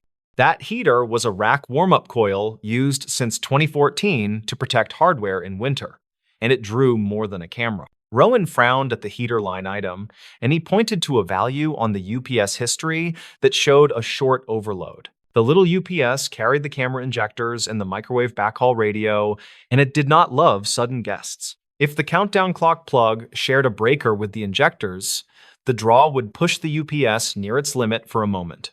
Near the limit plus a loop is a bad hand, and the loop always wins, because the network saves itself by dropping links. Kira walked the Riverwalk the next morning, and she talked to 2 vendors who had rolled up cords at dawn. One vendor said a volunteer offered a splitter when the big screen lost power, and he remembered the splitter had city tape. Another vendor said the drone crew asked where the cabinet breaker was because their screen kept blinking, and nobody had the answer. The statements were casual, yet they matched the strange dance of power and packets near midnight. She asked the production company for a contact, and a polite manager called her back after lunch with a careful tone. He said their contractor had used a small switch to monitor the public feed, and they believed it was harmless.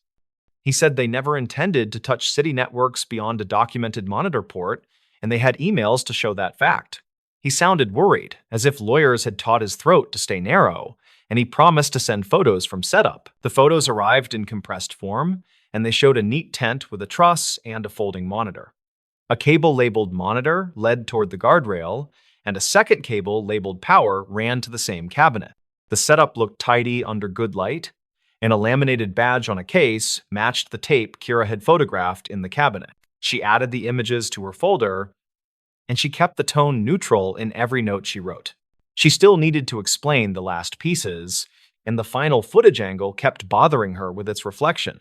The last frame from the west camera showed a bright banner near the railing, and the letters looked metallic and sharp.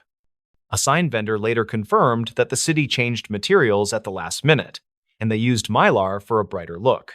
Mylar near a microwave dish is not a great neighbor, and the backhaul radio sat a few feet behind that railing.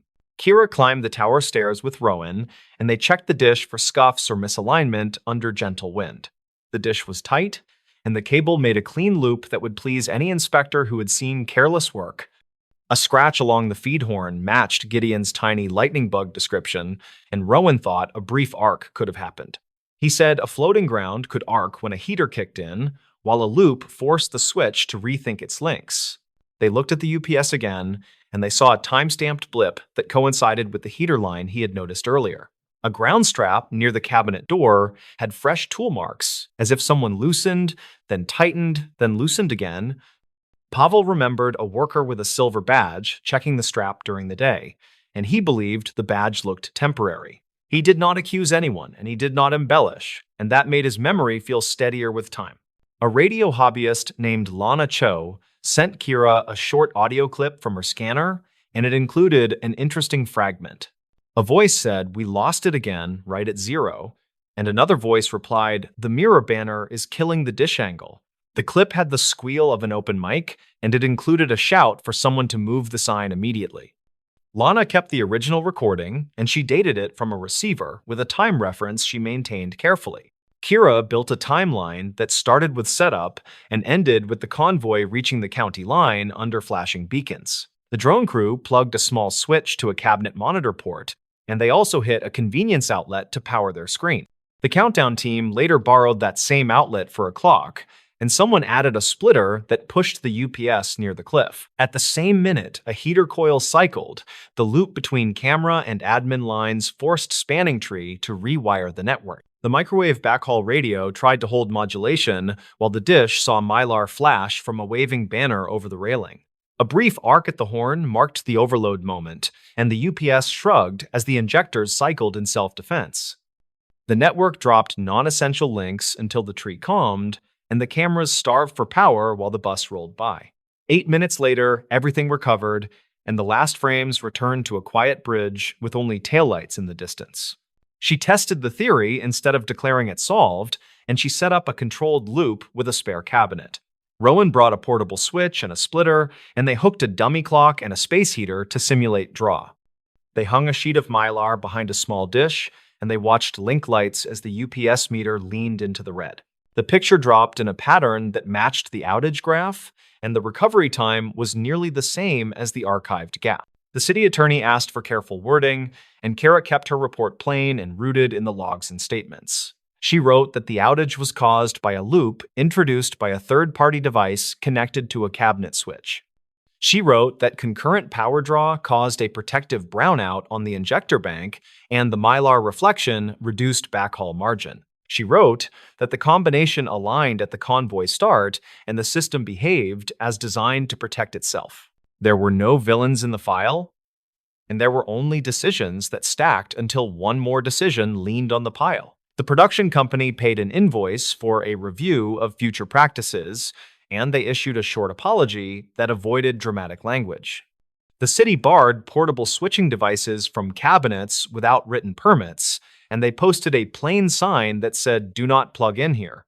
The Riverwalk now had a dedicated outlet post with a meter and a breaker that belonged to special events. Kira saved the last recovered frames in a folder marked Final Moments after the fact, and she kept a second copy offline. She did not watch them often, and she did not chase blame in private, and she slept fine despite a long week. The bridge sulked under scaffolding and tarps for months, and the retrofit finished in a crisp morning 2 years later. People cheered during the reopening, and the cameras held their picture while the first car drifted over the new deck. Later, she visited Gideon at the Riverwalk, and he pointed at the sunset like a man who graded light for a living. He said he liked the quiet after a big repair, and he liked how the river never cared about the drama. Kira laughed, and she said the river had better uptime than most networks she had nursed through storms. He nodded once, and he said the city should write that motto on the cabinet door in permanent black paint. The final crossing remained a story without visuals, and it turned into a local trivia question about timing and luck. People asked why the cameras failed at that exact moment, and she would answer with the same simple sentence. The cameras did not fail. The system protected itself when we pushed it into a corner with too many little choices. It was not sabotage, and it was not a conspiracy, and it was not a broken promise carved in steel. That answer never made headlines, and it never satisfied anyone who needed a single dramatic cause to tie a bow. Yet it was true enough for a file labeled complete, and it was sturdy enough to stand in front of questions. She believed that was all a public story needs, and she believed that was enough to close a small and stubborn loop. The river kept moving, the bridge returned to work, and the cabinets hummed in their careful metal boxes by the rail. The stories. Paramedic returned a ring to this hospital wing. The ring sat in a small evidence pouch with a folded intake label, and the label named this hospital wing. Security logged the delivery in the overnight book with a careful time, and they filmed the handoff at the ambulance bay. Calder Ruiz was 34, and he worked nights on a private ambulance that covered the mixed urban fringe. He drove a high-mileage rig with a sticky rear latch, and he kept a quiet notebook under the dash. He finished paperwork after sunrise when the cafeteria coffee tasted burnt and the elevators finally ran without packed gurneys. His simple plan for this morning made sense, and it fit the tired mood of the shift. He would drop the ring, sign the property line, and clock out before the traffic built. The ring was a plain yellow band with a shallow engraving, and the engraving read LK and May 14. He did not remember any patient who mentioned jewelry, and their overnight calls were ordinary transfers and one shortness of breath. The band came from under the bench cushion during cleanup, and he spotted it when a pen rolled and tapped. He pocketed the pouch because it felt wrong to leave it, and he headed for the East Wing desk. The East Wing used to hold telemetry and a step-down, and now it served as a rehab overflow when beds ran tight. The desk kept a property log from older times, and the same binder continued through years of tape and patchwork pages. The unit clerk looked at the label and frowned, and she called for the charge nurse by habit. The charge nurse checked the overnight admits and shook her head, and she said nothing matched a ring for this wing. She asked which patient lost it, and he told her none of their patients mentioned a ring at all. She said they could place it in central security, and they would open a claim if anyone asked later. He nodded but felt a tug, and the label still named this wing in plain handwriting. He asked if the desk ever handled stray property like that, and the charge nurse said it occasionally happened. A maintenance tech leaned from a ladder and listened, and he said the East Wing had its own ghosts by reputation. He laughed when the nurse shot a look, and he added that he meant the cardboard kind. He explained that old property envelopes sometimes turned up behind cabinets, and housekeeping would move them along. He said linens and small items traveled strange paths when movers closed floors, and people forgot until someone asked later. Calder thanked him, then he asked permission to check the binder for older notations. The clerk slid it over and pointed to a rule that said deliveries needed 2 staff signatures. The binder held thick pages with names and room numbers, and some entries noted patient transfers to other wings. Calder skimmed recent weeks and then months, and nothing showed the initials LK, or any ring notes. He asked if the wing ever logged items that did not belong to current patients, and the clerk said rarely. She remembered a wedding band that fell through a bed frame on a weekend, and it took months to track. She said a therapist found it during a lift motor replacement, and the family cried when they got the call. The clerk shrugged and said the hospital felt like a moving chest of drawers, and odds and ends migrated forever. Calder walked to security with the pouch, and the guard on duty scanned the label with a handheld. The guard said the pouch style looked older, and the zip strip color was not used anymore. The guard printed the receipt and asked for a description, and Calder gave the engraving as clearly as possible. The guard searched a property database and found no ring tickets for the wing, and his search covered 2 years by default. Calder asked if there were archived losses in older years, and the guard said records before 2014 were scanned PDFs. The guard called upstairs and requested access to a shared drive, and the wait felt like a small eternity. Calder stood under the camera bubble and reviewed his shift notes, and the notes listed 4 dispatch times with addresses redacted here. He wrote a short line about a transfer from a rehab floor with a pleasant dog calendar, and he wrote another about a night custodian who kept a radio. None of the lines mentioned a ring, and none of the patients wore jewelry in obvious ways. He opened his phone gallery and checked the bench photo he took for restocking, and the timestamp matched their return to the bay. The ring did not appear in that picture, and the bench looked clean and dull. He wondered if the ring slid loose after the photo when the rig shuttered, and the thought did not settle his nerves. The guard waved him back and offered a chair, and they opened a folder of ripped black and white scans. One report flagged an incident in the East Wing, and the date read May 14 of 2010. The note said a patient property bag failed during a bed change, and a ring listed as L.K. went missing. The report said staff searched the room, and linen hampers were checked in central processing. A second note added that the family could not be reached, and a voicemail box stayed full for weeks. The case closed without resolution, and the scan ended with a faded stamp that looked handmade. Calder felt the small click that happens when separate lines meet, and the label suddenly seemed heavier than its weight. He asked if the room number was legible, and the guard zoomed until the pixels turned into blocks. The number looked like 212 or 217, and the wing layout had changed since then. The guard said maintenance might have an old map, and a shop supervisor kept binders in a cage downstairs. Calder thanked him, and he asked to make a quick copy of the scan for his crew file. The guard printed the page and stamped a copy line, and he urged Calder to keep things simple with the wing. On the loading dock, a housekeeper pushed a rolling cart, and she mentioned hearing about a ring on the radio. She said her aunt worked here years ago as a transporter, and her aunt remembered a family who asked about LK. The aunt thought LK stood for Lena Kovacs, and that name showed up on a donor plaque somewhere. The housekeeper stressed that it was just a memory, and people mixed up stories after long shifts. Calder thanked her and asked which plaque she meant, and she guessed it could be by the therapy gym.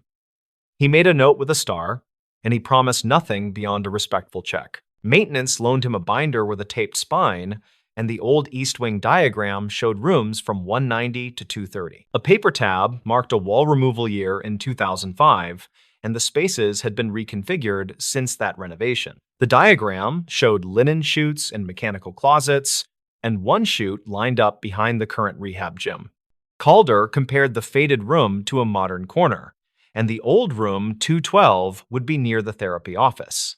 He felt the workable line appear, and it had more gears than luck. He thanked the supervisor and returned the binder, and he set off toward the gym. The therapy office had a bulletin board with service pins, and a small photo showed a woman in scrubs named Kovacs. A caption said she ran a staff fundraiser in 2011, and the photo looked like a copy of a copy.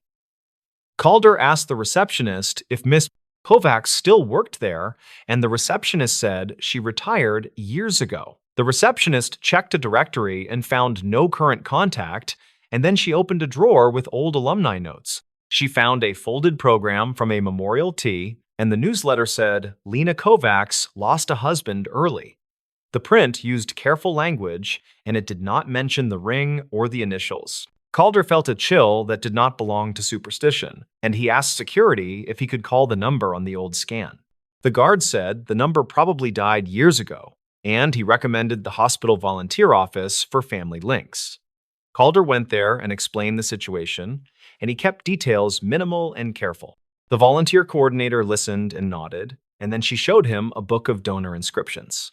She pointed at a plaque near the rehab gym, and the name said, Kovacs Family Therapy Garden with a small leaf icon. She said the family sometimes visited during late summer, and she could pass a message through a general email. Calder returned to the East Wing desk and asked again to log the ring, and he added the old report number on the form. The charge nurse read his notes and raised an eyebrow, and she asked whether this was a lost patient or a lost object. Calder answered it was certainly an object, and he was trying to avoid making anyone hurt again. She stared at the band through the plastic and then nodded, and she initialed the line for custody. She called linen services and requested a search of older chutes, and she asked maintenance about a recent vibration test nearby. She then told Calder she appreciated the thoroughness, and she would add her number to the receipt. On his lunch break that arrived at almost noon, Calder called his partner from the shift and asked about the bench cushion. His partner said the cushion ripped months ago near the latch, and small things sometimes fell into that hollow void. He said he once lost a pen that rolled out 3 weeks later, and they both laughed about the gremlins. Calder asked if any hospital staff had borrowed their transport stretcher recently, and his partner said rehab used it during a power test yesterday. The partner said the rehab techs pushed the stretcher over a threshold that made the whole thing shudder. Calder pictured the ring jumping free inside the cushion, and the moment drew a simple line through time. He walked to biomedical engineering and asked about the rehab stretcher loan, and the tech on duty pulled an asset report. The report showed a loan to the East Wing therapy office, and the return time matched their arrival last night. The tech said the stretcher had a known rattle in the side rail, and small items could migrate if they slipped. Calder requested permission to inspect the rail, and the tech handed over a hex key with a cautious smile. He removed the end cap and tipped the rail, and a dust mix fell with a soft hiss. Nothing else emerged, and the ring hypothesis remained just that. And yet, it still felt reasonable. Calder tried laundry services next and asked whether a ring could travel from a chute to a truck and back. The supervisor said it happened rarely, and a ring could ride a torn bag to a cart and escape later. The supervisor said older chutes sometimes released surprises when motors kicked, and vibration made lost things walk. She said one time a pager chimed from a folded blanket, and everyone jumped because the model was ancient. She wrote down the ring details and promised to ask her staff, and she asked for the property receipt number. Calder thanked her and climbed the stairs. Because the elevator seemed suddenly crowded, a retired nurse named Myra arrived for a flu shot, and she recognized the old pouch design at the east desk. She said those pouches vanished after 2012, and she used to seal them with a blue strip. She looked at the initials and stopped, and she softly said Lena kept her maiden name for work. She remembered a shift when a patient requested a chaplain, and afterward a ring went missing from the bag. She said they turned the room upside down and found nothing, and she cried telling the family that week. She asked whether the ring was truly here now, and the charge nurse said it was in security as of this morning. Calder asked whether Myra could share a statement, and she agreed to write a short note with dates as best she could.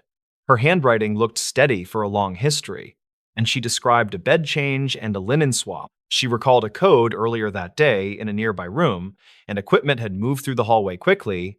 She said carts piled up while everyone managed the chaos, and the chute doors swung as orderlies cleared hampers. She noted that Lena worked that corridor and often stayed late, and she kept paperwork near the therapy office. Myra ended by saying the family did not push a complaint, and the grief felt huge enough already. Calder added the note to the property file, and he asked security to copy the PDF and the asset report. The guards stapled everything carefully and wrote a short chain of custody line, and then he called his supervisor.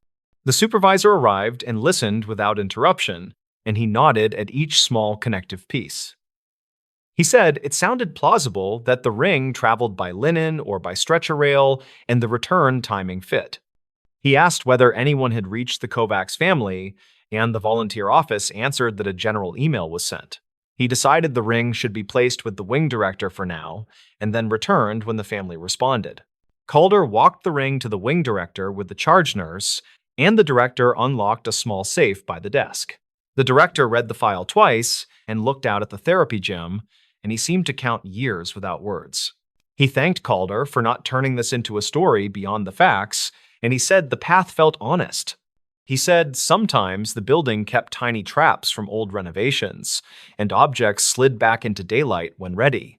He placed the ring pouch on a velvet pad, and he wrote the time and his name with a careful hand. He said they would hold the ring in the wing, and they would make sure the right people heard. That afternoon, a volunteer returned with a printed email, and the message contained a phone number that still worked. The director asked Calder to stay as a witness, and they called the number on speaker in a quiet office. A woman answered and identified herself as Mira, and she said she was Lena's niece by marriage. She listened to the summary and asked a few precise questions, and her voice shook on the second.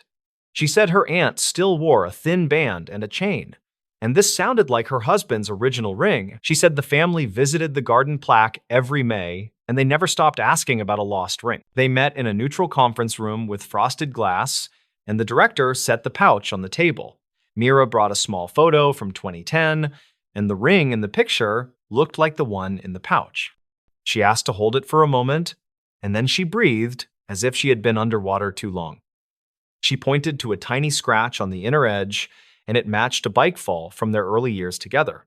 She explained that the initials were his and hers, and the date marked the wedding by a justice in a quiet office. She thanked the room and said she did not want a ceremony, and she was just grateful for care. Calder signed the witness line and pushed the pen toward the director, and the moment felt weightless and plain. Mira asked whether anyone would mind if she visited the therapy garden, and the director offered to walk her there. She asked if the ring could remain with the wing for a little while, and she wanted to place flowers first. The director said the wing would be honored, and he promised to contact her if any details surfaced later. Calder stood back and watched the distance between grief and closure collapse, and it looked like a hallway finally cleared. He nodded to the charge nurse and pocketed his notebook, and he promised to replace the bench cushions soon. 2 days later, the linen supervisor called Calder and said a tech found a torn seam in the stretcher cover. The tear ran along a hidden edge that opened under vibration, and small things could hide there without notice. The tech also found a coin lodged deep inside, and its date hit the same era noted in the file. The supervisor said this was not proof of the ring path, and it felt like a friendly witness. Calder took a picture of the seam and added it to the binder, and he logged the maintenance request for replacement. The small chain of custody now included the rail and the cover, and the line grew stronger without pretending certainty. The wing director arranged a short gathering by the therapy garden, and a few staff who remembered Lena came by. They set a small card that said, "Returned to the East Wing," and they left space for a family decision. Mira arrived with her 2 cousins and a bouquet, and she asked if she could speak to the gathered staff. She thanked everyone for treating the story with hands open, and she said the ring could stay displayed for 1 week. After that week, she would take it home, and she would bring it back every May as a quiet practice. People nodded because the balance felt right, and the garden bench caught the late light gently. Calder watched from the edge with his coffee, and he remembered the pen that tapped the bench before he saw the ring. He thought about the way buildings hold on to things, and how people read meaning into dust and echo. He thought about dispatch logs that look cold until someone traces them, and then the script becomes a real day. He considered the lines that join strangers into an honest arc, and he respected each break where evidence speaks. The ring did not prove fate, and it did prove persistence, and it showed that care can be methodical. He left the garden before the applause faded, and he headed for the bay to start another shift. On his next overnight run, he noticed the new bench cushion, and it no longer swallowed dropped pens into hiding. He kept his notebook on the dash and wrote a line about the East Wing, and he kept the words simple. He wrote that a ring once traveled the hospital like a seed on wind, and the wind finally stopped here. He wrote that people made that stop happen by checking maps and calling quietly, and by not rushing a story. He wrote that the wing felt different now, and the difference came from patience more than any grand event. He closed the book and turned on the radio, and the night answered with the ordinary sound of work. Weeks later, the director sent a copy of a small framed note, and it now sat by the garden plaque. The note stated that a staff family recovered a long-missing ring, and it had rested here for a time. It stated that the return involved a paramedic, a clerk, a guard, a supervisor, and a retired nurse. It added that the file included a torn stretcher cover and a scan dated May 14 of 2010. It invited no legend and made no claim beyond the chain of quotes and receipts, and it felt right that way. Calder clipped the note into his shift binder and smiled, and then he got called out for a routine transfer. On the way past the East Wing doors, he slowed and looked in, and the desk lamp made the binder glow. The charge nurse raised a hand without words, and the unit seemed calm in the bright noon. He thought again about how evidence moves on small wheels and how the best stories stay quiet when finished. He considered how many families carry unclosed lines and how sometimes a lost object can stitch one shut. He knew this ring did not solve grief, and it gave shape to a memory that had gone thin with years. He swung the rig into the daylight and felt the road through the wheel, and the city rolled forward like usual. Months later, he learned that Mira returned each May with flowers, and she touched the glass with the ring inside. The volunteer office kept the file updated in a narrow drawer, and the drawer label read East Wing Recoveries. Security replaced the camera bubble over the bay and kept the old unit for parts, and they joked about relics. The maintenance supervisor finally tossed the torn cover after documenting it, and he felt oddly proud of the careful record. The hospital moved through another winter without big headlines, and the garden kept the same soft wind under the windows. Calder kept working nights and never chased mention, and the crew understood without any speech at all. He still told new hires one short version during checkout, and he kept the details clear of romance. He said a ring with initials LK turned up under a bench after a stretcher loan, and the label named this wing. He said the date on the old report matched the engraving, and the linen path explained the long delay. He said good records and patient calls made the circle close, and that promise is why they log everything. He said someone cried without making a scene, and that is how truth usually presents itself at work. Then he pointed to the property pouch drawer and the fresh bench cushion, and he told them to check twice. Calder visited the garden once more after a busy night, and he stood alone before the building woke completely. He watched sun slide across the plaque letters until the leaf icon warmed, and the quiet felt unearned and good. He thought of how small choices build bridges that do not announce themselves, and then one step reveals the span. He remembered a retired nurse who wrote a careful line and a housekeeper who shared a family guess. He remembered a guard who kept files neat and a director who knew not to fill silence. He placed his palm on the cool railing and chose no grand meaning, and he simply wished everyone a gentle day. The ring returned to this hospital wing by documented steps, and the steps were ordinary and human and steady. The story did not need a mystery beyond time and movement, and it showed how rooms keep modest promises. He considered that a bench cushion, a torn cover, and a faded scan can hold a family together again. He thought that is enough for any place built to heal, and he walked back to the bay without speaking. He started the rig and checked the lights, and the reflections blinked across the wet asphalt.